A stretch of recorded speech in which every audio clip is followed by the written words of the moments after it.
Okay, here we go. Okay, so from It's a Wonderful Life. I believe it's a 1946 film. Not quite sure, but all I know is that if you want to get to what is A Wonderful Life as a film, is the theme.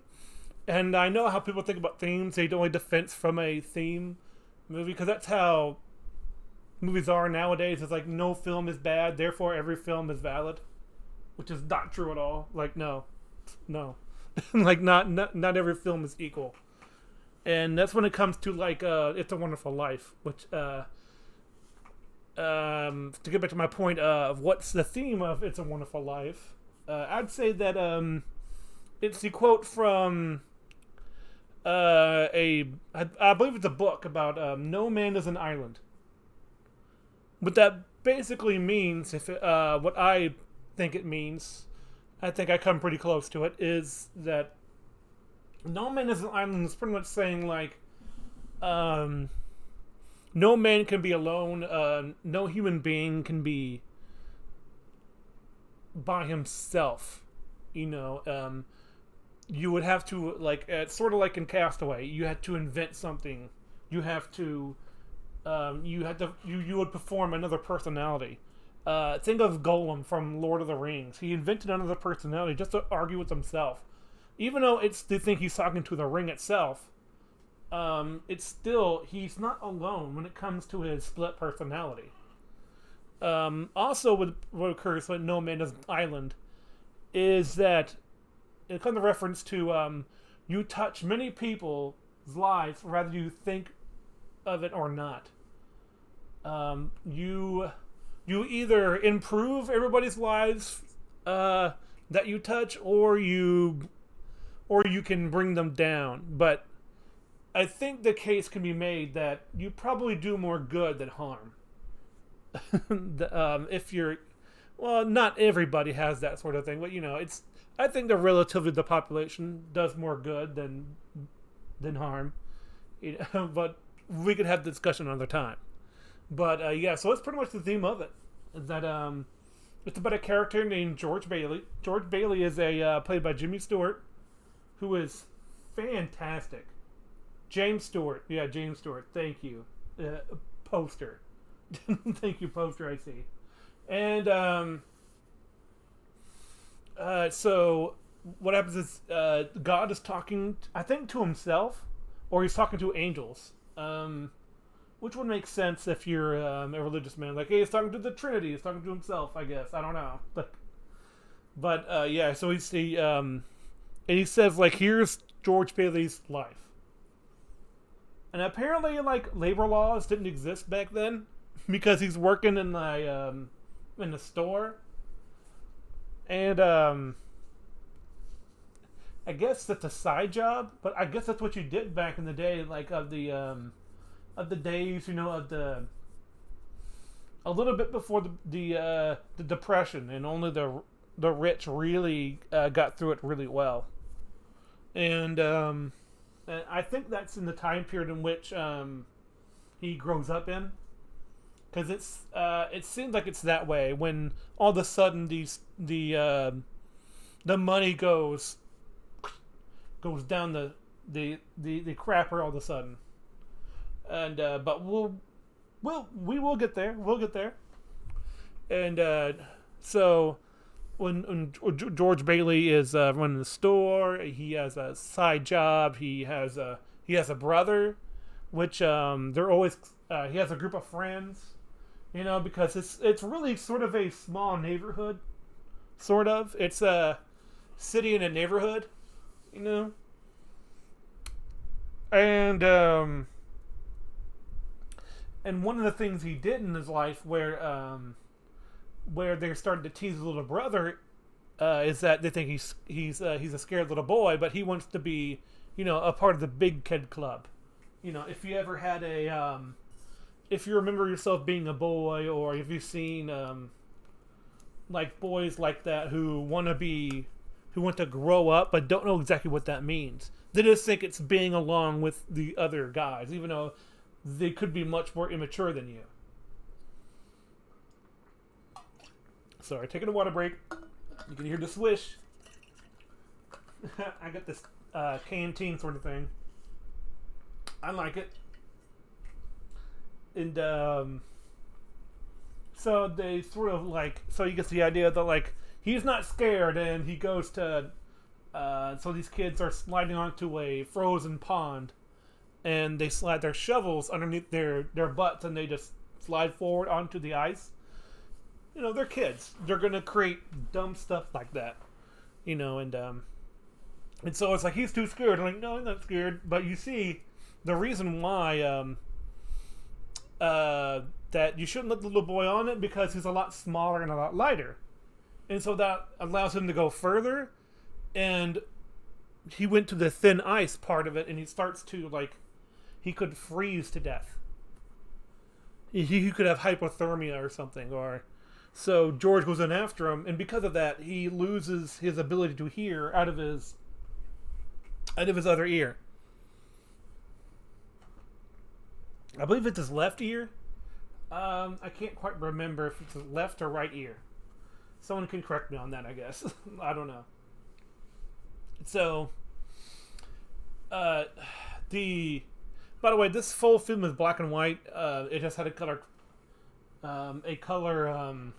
poster. It did come out in Technicolor, and I think that ruins the film, because the way it looks in black and white, really, the colors sort of like don't belong. It doesn't look like it belongs. It's not because I'm a film snob or anything like that, but it just looks so much better. Its atmosphere is drenched in that black and white sort of style. You know, you can imagine. Plus, when it's black and white, you kind of forget about it, because the thing about black and white film is that you start to see color, even though it's black and white. If you ever know what I'm talking about, you sort of forget about the black and white aspect if you're really enjoying a black and white film, and it becomes like color. It is such a cool. It's kind of cool when you just lose yourself in the film. You know, especially when it comes to It's a Wonderful Life, because it is still going by the story of George Bailey, because there's no other reason for an angel to help George Bailey that God wants to send him to help him, because people are praying like he needs help. He needs help, and this prayer goes out to God, and he's like, well, this guy's been so caring to his own kind, you know? Why are so many people praying for him, you know? And you get that insight through his life. And so another thing he does that influenced others is he works at that store, which I talked about. And there are these two girls wanted his affection. And this blonde girl is like, she has the attention of every guy. Like, every guy. She's the flirtatious type. And every guy is like, daggone. Like, even later on in her life, she still is this big flirtatious type, you know. She struts around, and she definitely knows what she has. But the other girl just wants George Bailey because she just likes him. You know, he's there's something about him that she likes. And so they have a very cute moment when they're like, I don't know, they're like 10 years old. I guess it could be 12 or 10. You know, it's very confusing, like in that age range. And they're and she speaks into the ear he can't hear from, and she was like, I'll love you for the rest of my life. And then they goes back. Then she goes back, and he's helping her out, and then he sees the store owner who is drunk because he read that his son didn't make it back from war. So I'm assuming this is World War I, which would make sense because a lot happened in World War I. There was a was it the Depression, or was it just that they didn't know how to balance their resources? So sort of like in World War II.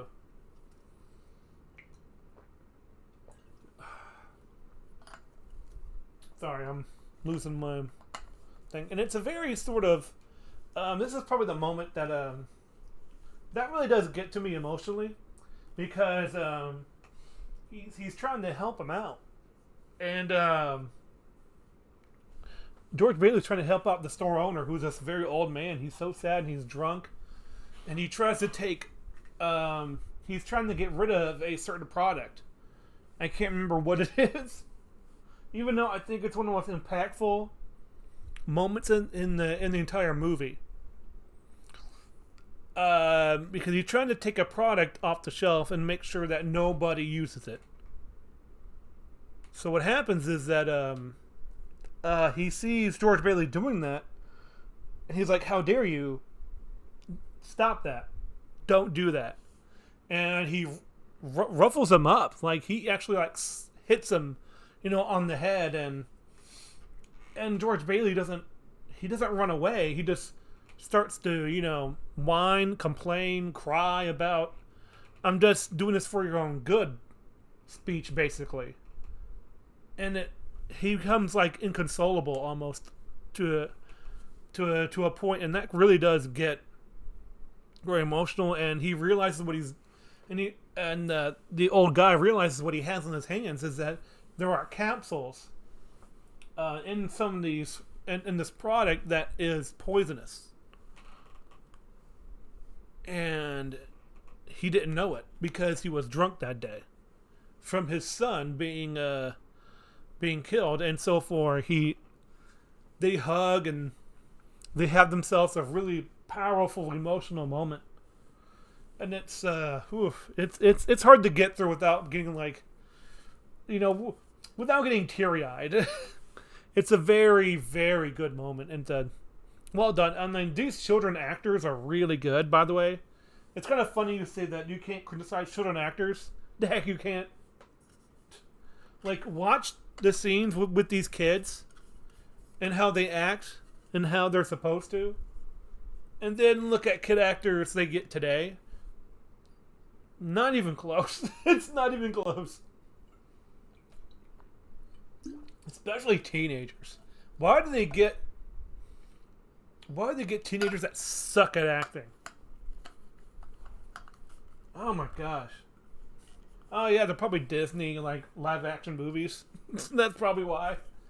But still, off that, and so they speed up a little bit to him being being a late teenager in high school, and Jimmy Stewart's pretty much grown up. They put some like de-aging makeup, I think, on him, but he looks like an adult. He's supposed to be in high school, but that's the thing about even in the 90s, they still did that. They were supposed to be teenagers, like in 91210. By the way, I'm not comparing acting in 91210 versus It's a Wonderful Life. I'm just saying that they're too old to be who they say they are. It's definitely one of those things. And now they're getting age-appropriate actors. The problem is that you get the quality which you pay for. But Jimmy Stewart, fantastic actor in this movie. I mean, everything he does. I mean, the director made sure that he got the reactions he needed from this movie. And I was watching a reaction to it just to freshen myself up. That's probably why I don't remember some things. But I didn't watch one. I tried to watch multiple, see if I can get different scenes, because I didn't have time to watch the whole movie. I'm trying to do it from memory. But one of the things she said was like, this reaction was by an aspiring actress. And I can't remember the channel name, I'm sorry, but she was talking about, like, in every frame, he's doing something that a normal human being would do. And not only that, it's a very natural state, but you can still tell it's acting, but it's so natural that this is just the way to confirm the audience what they're feeling at the moment. I mean, I got that from her talking about it, but that's not what she said. But still, it's something I'm like, that's really interesting to look at from someone from an actress who would just watch it for the first time, saying like, look at what he's doing, look at each frame, he's doing something, the way he acts, the way he remembers his lines, the way he puts himself in the frames, and all that stuff. I'm like, it's so meticulous the way they do things. And the other one I watched of a reaction was I didn't notice, but there's a lot of jump cuts when they probably screwed something up back then, and they just jump cut to the next thing, because all of a sudden though, instead of doing the scene naturally, all of a sudden you'll see like a hand suddenly pop up all of a sudden, like boop, and I'm like, oh, I've never noticed that. Probably because I'm enjoying the movie, so the technical stuff doesn't matter that much. But yeah, that is one of the major flaws of the movie.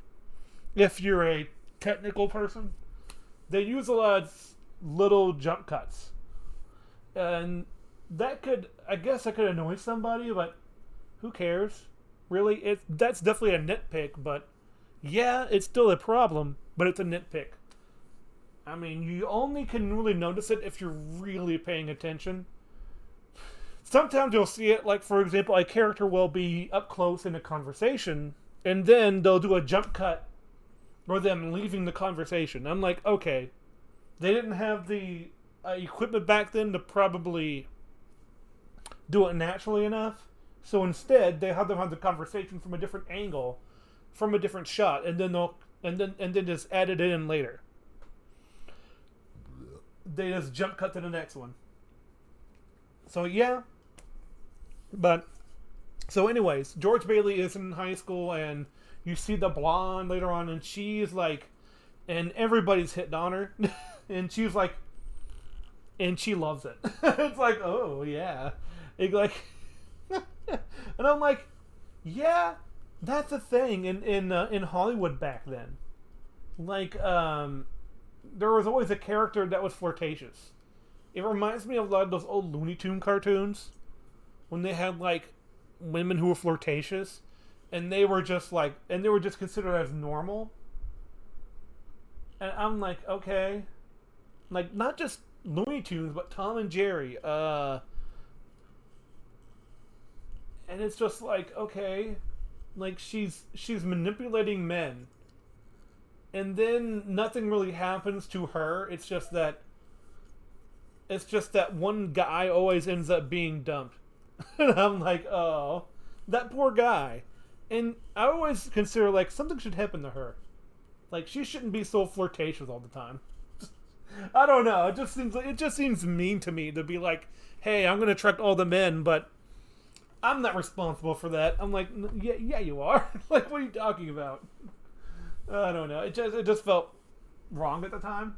But, you know, it's one of those passing things I thought about. But yeah, and yeah, I mean, she definitely, like, but here's the thing though, she doesn't do it in a mean way. In fact, she gets made fun of, and she slings this great line back at their faces, and they're like, oh, okay, but they're still like enamored with her. All these men. And of course, like, George Bailey's still kind of working. He's working in his father's bank. And so they're at the local high school dance, you know, probably prom. And they're in a gymnasium. And so the little girl sees George, and, you know, she's, you know, grown up, and that is a pretty woman. Like, they do the soft glow thing that they do in old movies. But still, they see each other, and that's the woman on the cover, by the way. And they just meet each other because, yeah, it's almost like I wouldn't say love at first sight. I'd say like, wow, you're an attractive lady, and he thinks, and she's had a crush on you, and she is. If a woman of 6 or 10 in your woman rating smiles at you for more than 15 seconds, that's enough of a sign to go, I'm going that way. See you later. And you know it's you. Like, yeah, I'm I'm gonna go over there. You know. So that's what he does, and they start talking, and then they dance. You know. And so they thought they're gonna play a prank on his old friends from the pond are also there, and they decided to play a prank on George Bailey. And they open up the pool, and everybody knows about it except them. And of course, he comes closer, closer, and closer to it. Oh, will they go over? Oh no, they go over to the pool, and instead of being embarrassed, they own it, and they start having fun. And it's so sort of like infectious, I guess. It becomes, you know, what do you call it when oh man, I think of the word. It becomes infectious. You know, they're fun. What they're doing in the pool, you know, them owning it. It becomes this sort of like, I guess infectious is the word, even though they're not being infected. But you know, it's like, let's have fun too, and they jump into the pool. Everybody starts jumping in the pool. Even some snobs are like, I'm jumping in the pool, whee! And like, and they're having a good time. And it's like, okay. And so afterwards, they have this really cute walk home, where they they start like spewing their romantic lines, and of course, like she's walking home in a robe, and he steps on the robe. And she's like, I don't think she's naked, but I think, I don't know. It's hard to tell if she's naked or not. I'm like, she's probably in a bra and in panties, probably. And, so she's hiding in the bush, and he didn't mean to do it because she starts walking away, and all of a sudden, like, he has his foot accidentally on the robe, tassel. And I was like, uh-oh. Robe belt. I don't know. A tassel is what you have on a curtain or something from royalty or something.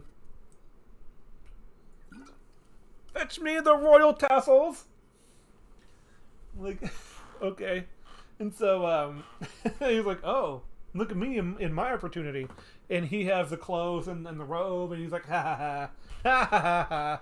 Like being an immature teenager for a moment, but then giving it back, and he's like, this romantic line that they used in Bruce Almighty, that I will give you the moon, and he said, I'll put a lasso around it. I'll give it a moon, you know, and stuff like that. And of course, it gets interrupted because, well, you see, before that though, I want to tell you about a little bit about George Bailey. See, George Bailey, he doesn't want to live in a small sort of town anymore. He wants to explore. He wants to find himself out there. He has this sort of like small town mentality. It's sort of like Homer Hickam. You know, he just wants to go out because he feels limited by what in a small town. It doesn't mean he's a jerk about it, though. He doesn't hate the town. He just doesn't want to be in the town. You know, it's kind of funny because that's very human. He doesn't hate it there. He doesn't hate the town. He doesn't hate the people in it. He just wants to explore. He wants to know. He wants to see things. You know. And I think that's very... I mean, this guy, he's very uplifting. You know, he doesn't let things get him down. He's very selfless. And that is shown when he hears about his dad. He has a heart attack. And so, therefore, he goes to him. And I believe he dies soon after. And because of his death, he has to take over the bank. And he doesn't want to because listen, I just want to go. I just want to go. But he said, if you go, this bank will belong to Potter. And Potter, not Harry Potter, unless he grew up to be a mean old man who loves banks, who loves money.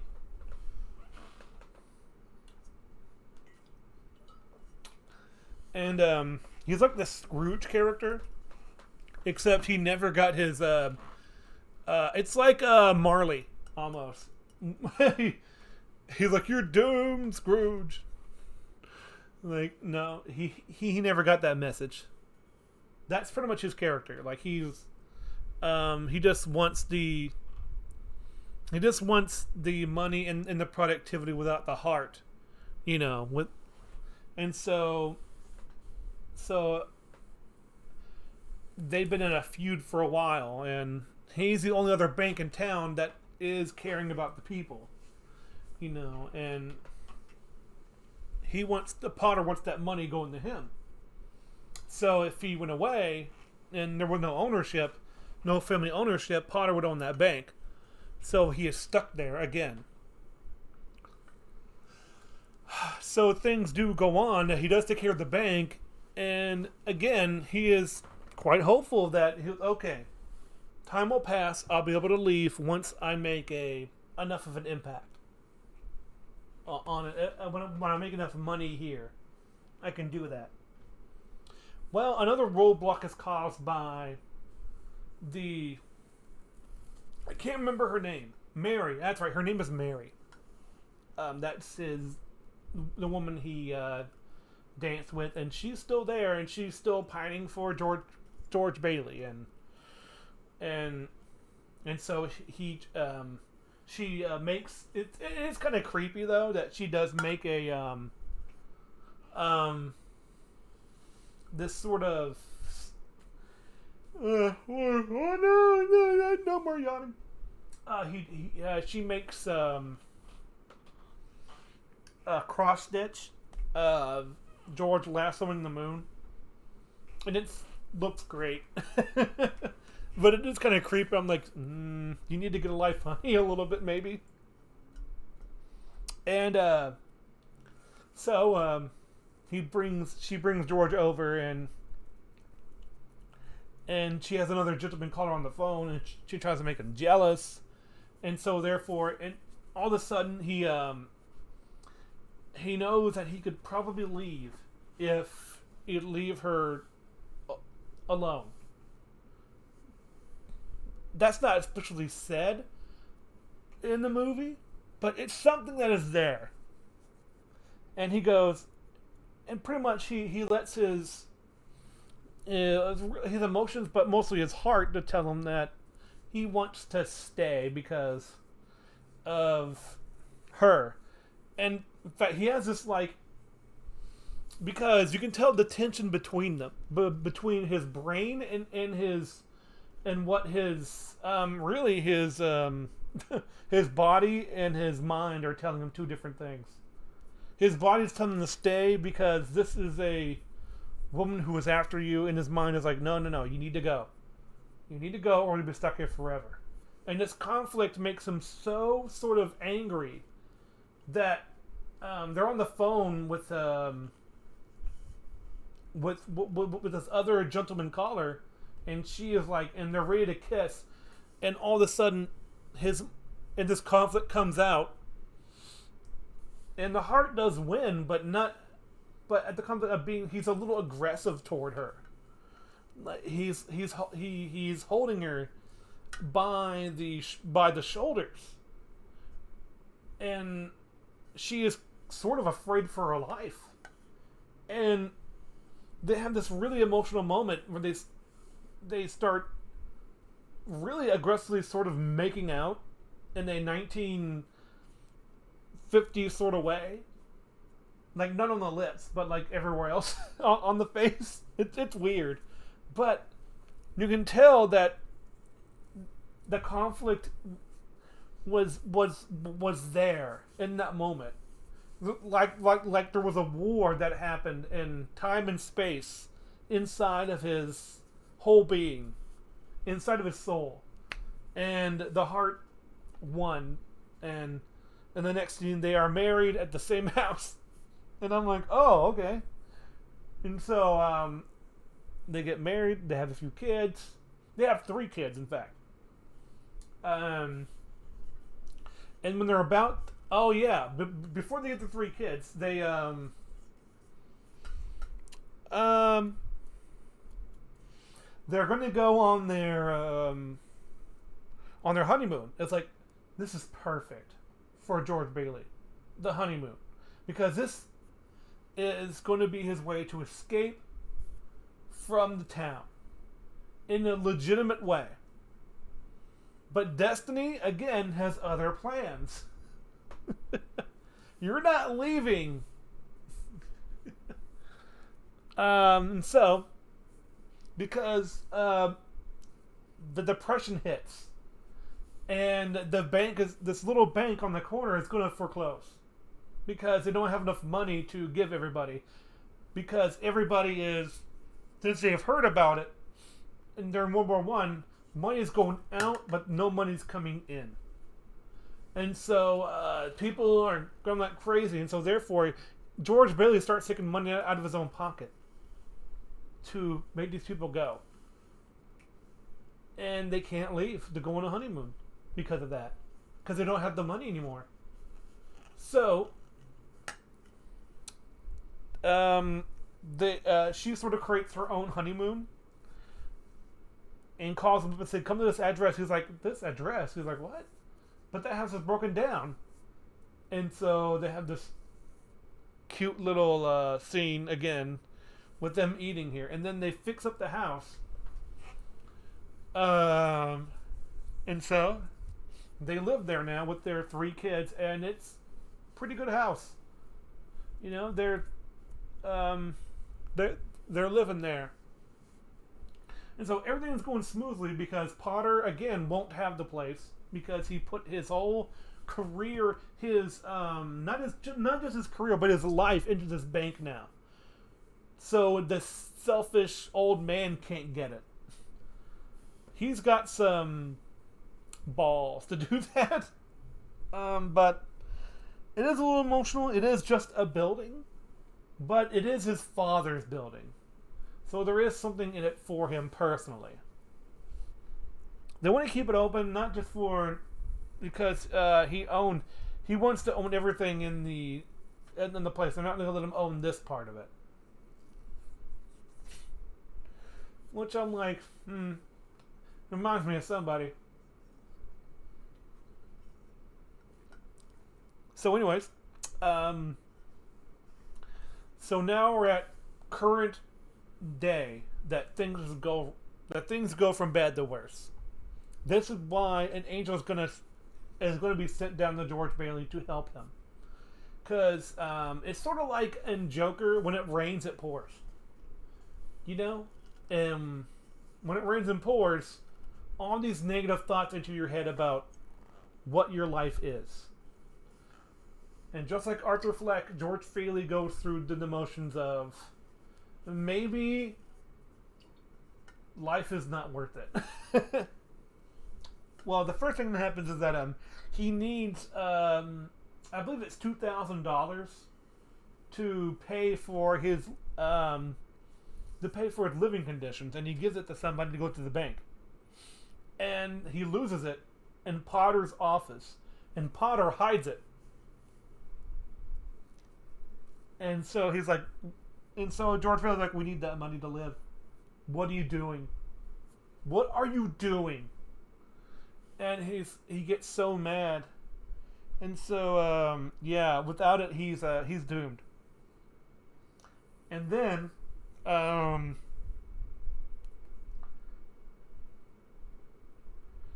let's see, he goes to a bar, gets drunk.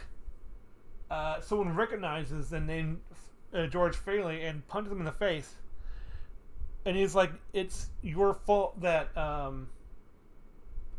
it's a wonderful life. Yes, Ed, yes, it is a wonderful life. Welcome in. Hello there. And so he punches him. Do you guys remember, if you remember Ed, why does he get punched in the face in the bar? I don't remember that. We don't want my opinion. Well, you never know until you are taken away from the life that you see as so bad.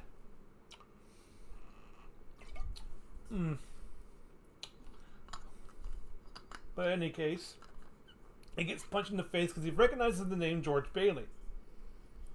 And so I think it's because of him, something happened to his family, and so that puts another dent into his thoughts, and another bad thing happens when he wants to get out of there as soon as possible, so he gets into his Ford automobile and drives into a tree, crashing it. And the guy comes out and says, "Hey, what are you doing? You're drunk. I'm calling the cops."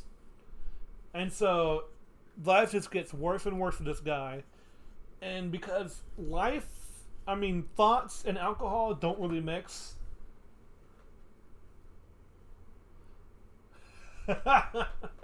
No, but no, but still, it's a great movie, man. It's a great movie. It's a great movie.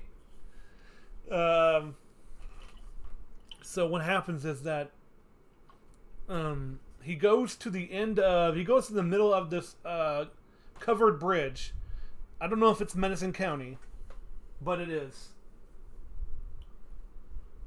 And he looks down into the water, and he says, "I'm going to commit suicide."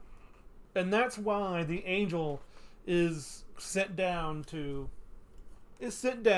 help him out. So the angel has an idea. He's going to be like, "I'm going to pretend to drown." Like, okay. And so instead of committing suicide, he's like he goes to save his life, and so they have this conversation. Oh. Supposed to deal with it. Oh, yeah. Yeah. Oh, yeah. Exactly. But I think that's an oversimplification. Like, life deals him a bad hand. He's supposed to deal with it. Well, not exactly. Because, like I said before, life is an island. Yeah, it said like, it tried to center you. No, I would never do that. So so he does and so he's like, the angel's trying to think of ways to make sure that he knows his life has meaning, and so he wishes that he never was born. He's like, "What did you say?" Like, "I wish I was never born." He's like, "You got it." He snaps, and he's like Thanos. But no, he doesn't snap. I don't know what he does. I forget. But, imagine like snaps and like Thanos. He just, okay, you were never born. Then the world has changed to reflect what he does, because he was never born.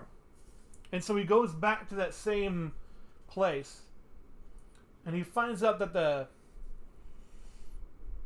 the store owner that he saved from that he had the poison capsules, is a drunkard. And this drunkard is he's laughed at, he's pointed at, he's made fun of, and he's like, "Oh, wait a minute, like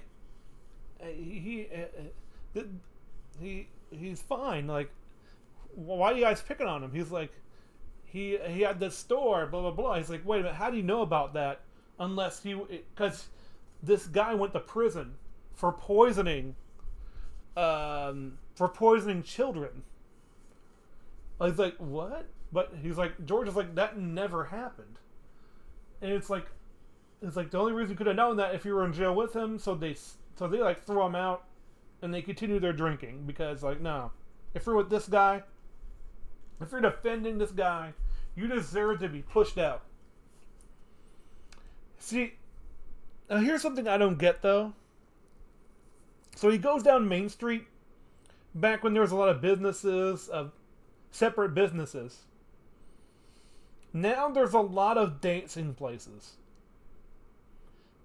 I'm like, Why? I get the idea it's supposed to be opposite without him. I guess because like he never went out the loans, that they never got their businesses off the ground. But like, why dancing places? Do they bring in a lot of money when there's so many dancing places?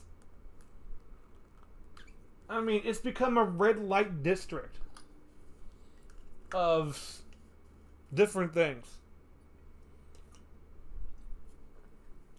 And so he's like, I gotta go home to my kids and all this stuff.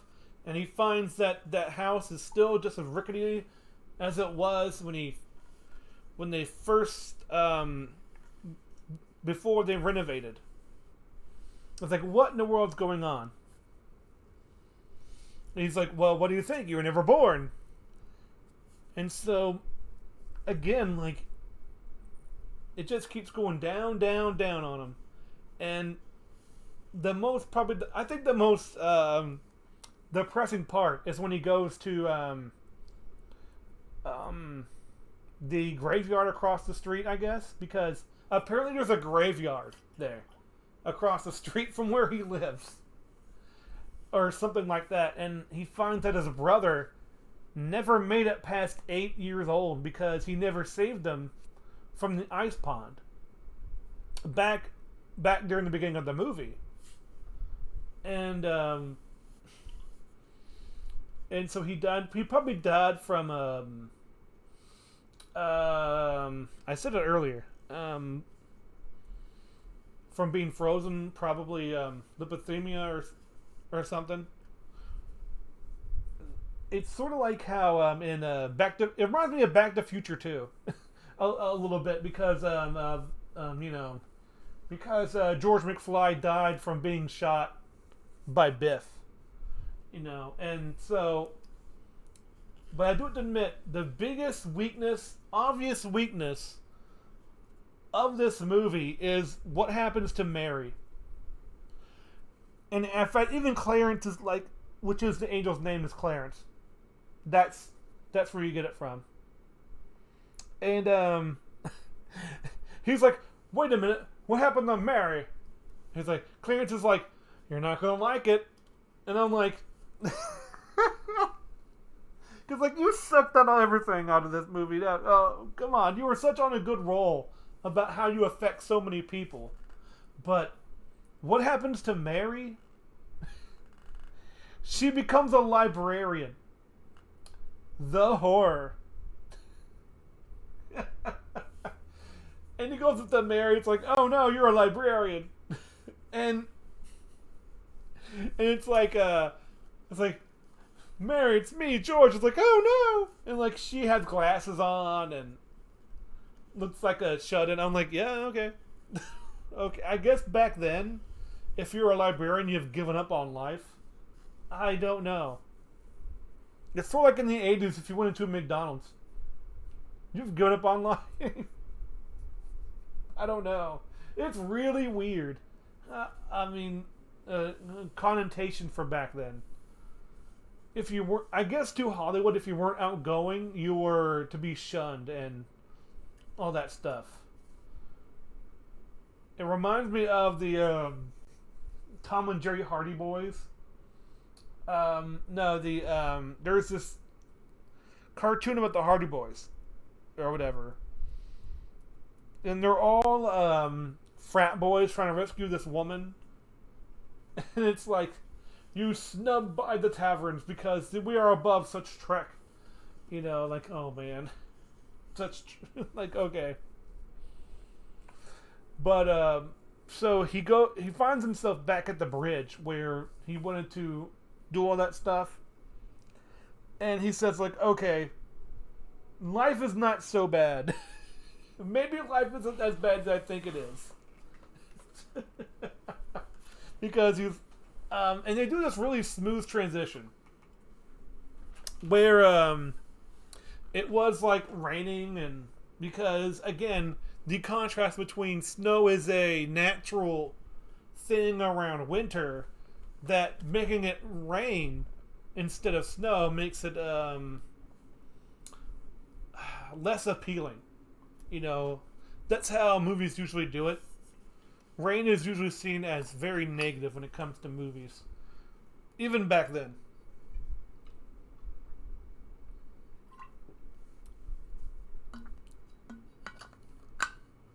Let's see. So he starts to everywhere he went, he goes by the. Oh yeah, it rained today. Yeah, it did. It rained today where I live too. But ironic, yeah. That's what I call irony. It is. It is a little, but you know, that's the manufacturing of Hollywood back then, and still sort of today. If you meet at a it's kind of interesting. I can't think of a movie that used rain in a positive light, except in like love stories where they kiss in the rain, and I'm like, I guess it's hotter. I guess it's in the rain. I don't know, but like, still, I can't remember everything. I keep remembering the what's that that movie where they're making a movie about a romantic comedy with Sandra Bullock and Catherine Zeta-Jones.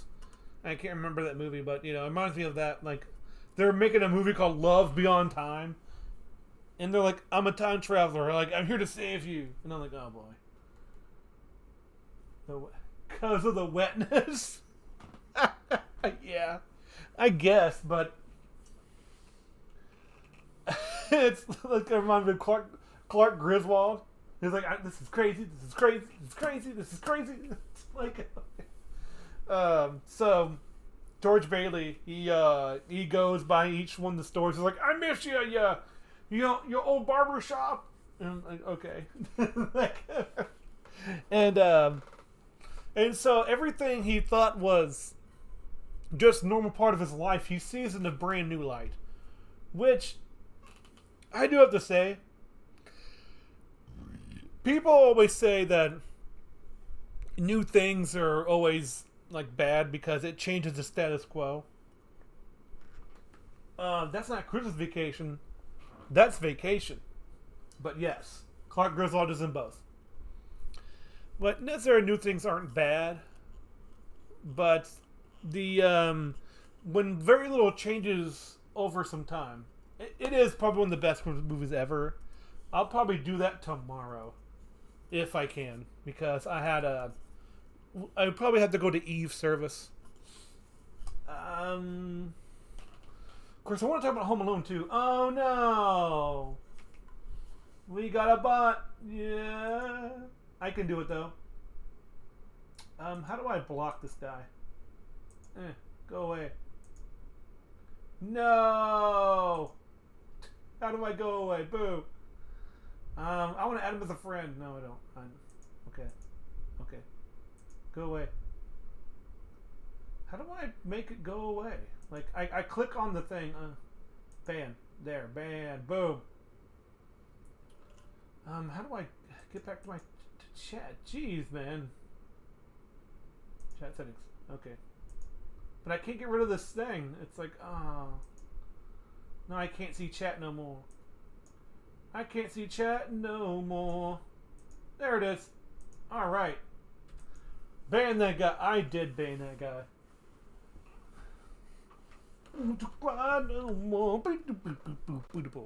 You know, because, like, speaking of Christmas Vacation, there's a scene in that movie where Clark Griswold goes to the bottom of the steps, and he has that wobbly banister at the bottom of at the top of the stairs or whatever, and whereas George Bailey admires the imperfections of his stairwell,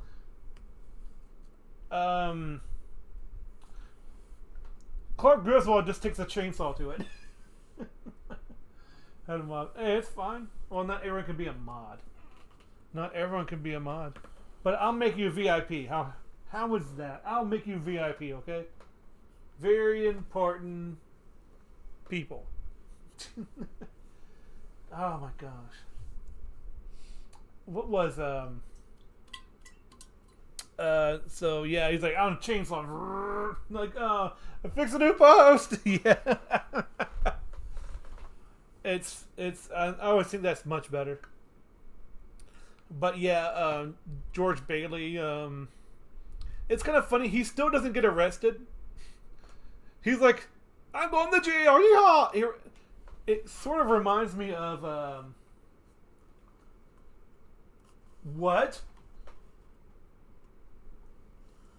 What happened? What? Nightbot, you piece of junk. Nightbot, I swear, I'm going to time out Nightbot. There you go.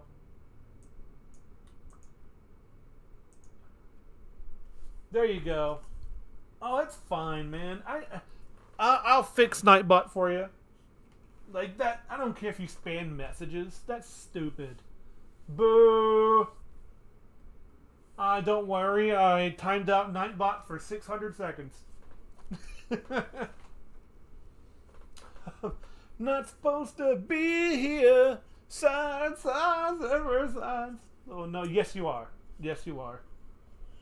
It's fine, man. It's I don't.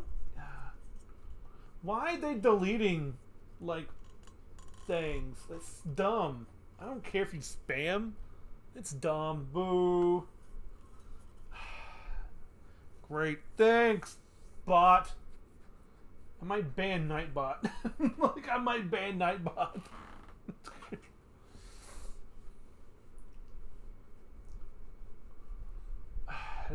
That was Nightbot, not me. I will edit that Nightbot. I will surgically remove its brain and do whatever I need to it. I'm so sorry. It will get a lesson from me. So anyways, let's see what man, I swear oh yeah, he comes home, he says, I'm gonna be arrested, yahoo, which reminds me of Scrooge, because in Scrooge he's like, I don't care if I get in trouble, yeah, whatever, here's a guy with a shotgun, I don't care. It's like, okay. Oh. Well, I need to reach affiliate before I get emotes, so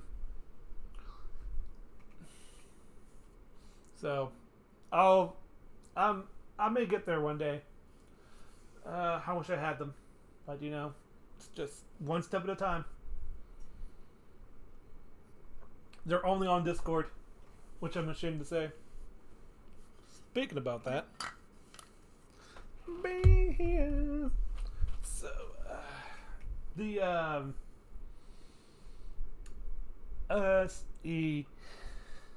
thanks all his children, George Bailey does, and after he snapped at them, you know. Well, the thing about the 50 follower thing is that because I can only reach affiliate if I have 3 chatters through most of my streams. So it's like, oh, and they have to be chatting like almost all the time. It's so weird. So I'll need to get rid of, you know. So it's like, oh, and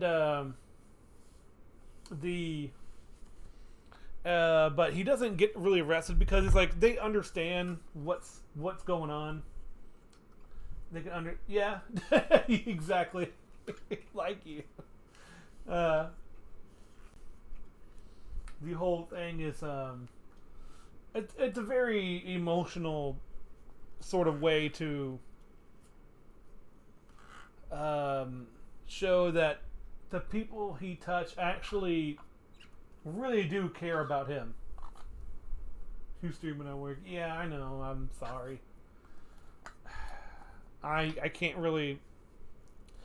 That's the thing about streaming, though, is that you can't be there for everybody. So I apologize. But you know what? One day, I'm gonna stream when it's really late, and I won't really care.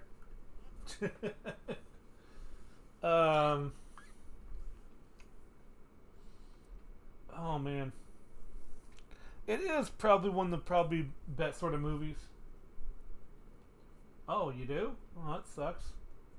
Oh no, don't hate. Well, okay.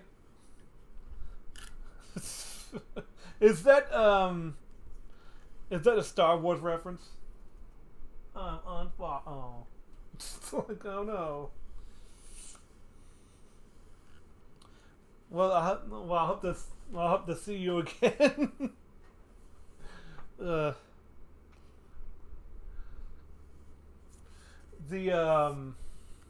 man, I'm off track now.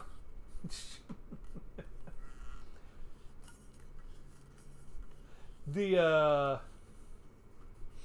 man, it really is a great movie about like really the whole premise of no man is an island, like I said before. It really is that if you were never there, it would take something. Take a joke, dude. Instead of Star Wars, well, I would say it's almost like a Star Wars reference, almost. It's like Anakin Skywalker. I hate you. And then Goku's be like, you hate losing. Like, oh. Like, yeah. I want to make that video. I need to make some memes.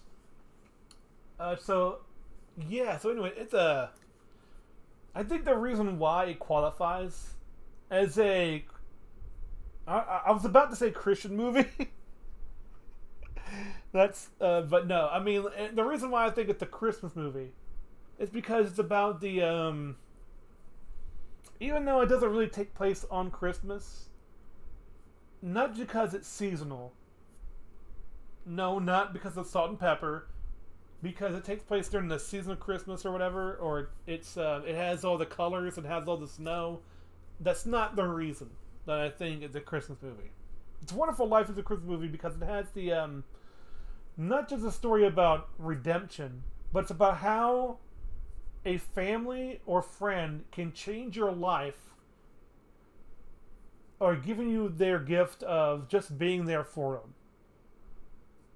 And that is something that I feel whenever I watch that movie, even if I watch clips. And that's why I get so emotional. It reminds me how much I love Yu Yu Hakusho, because the very first episode is about how many people you've touched, no matter how bad you are or how messed up your life may be, and you think everybody would appreciate you never being there.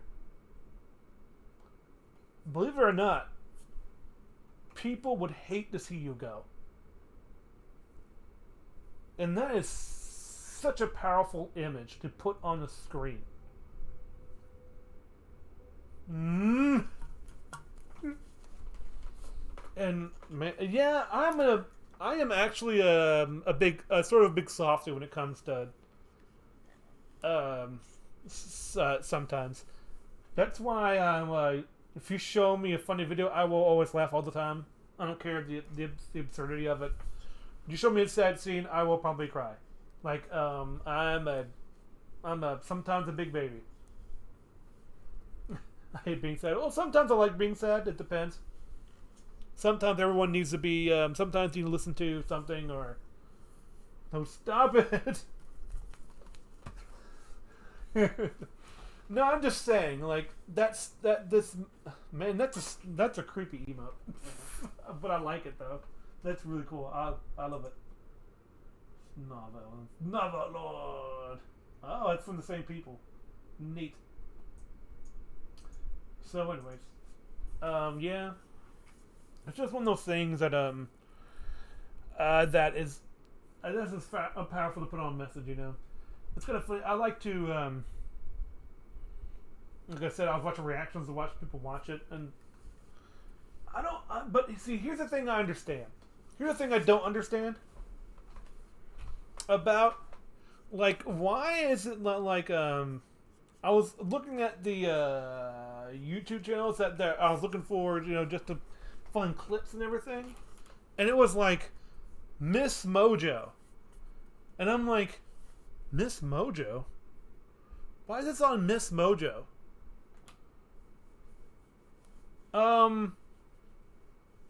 Is this considered a chick flick or something?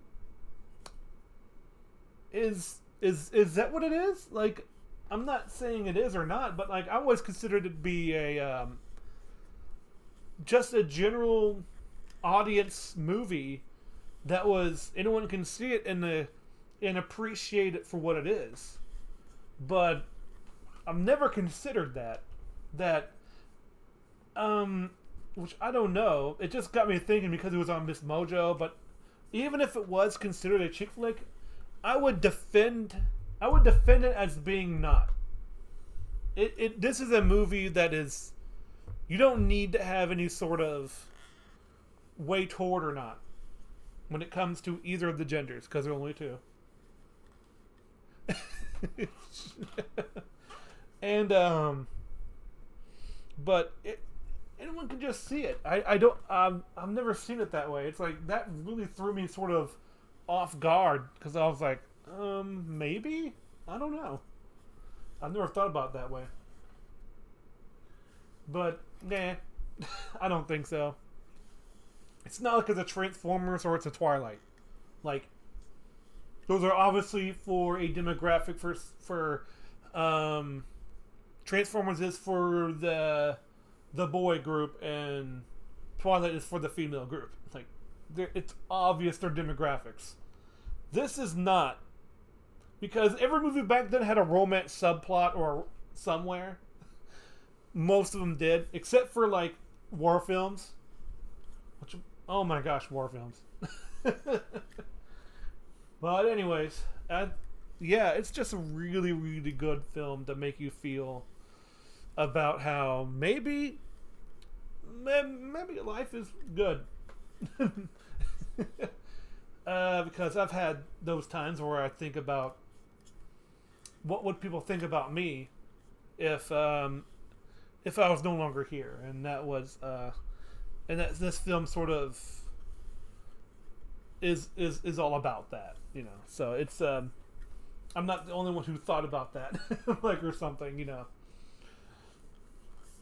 There's a whole movie about it. So yeah, man, it's it's definitely a powerhouse of emotions when it comes from It's a Wonderful Life. The acting is superb. It's definitely one of the ones that everyone always recommends as I've only seen it once. Aw, well, thank you. I appreciate it. I would miss you guys too. But as far as I know, I'm not going anywhere. I almost drove in head-on traffic, but you know what? That was because I'm a dummy. But yeah. Oh my gosh. So yeah. Well, that's it. I'm gonna talk a little bit more, but I'm not gonna talk about the movie anymore. So I'm going to get rid of this picture so I know when to stop. All right.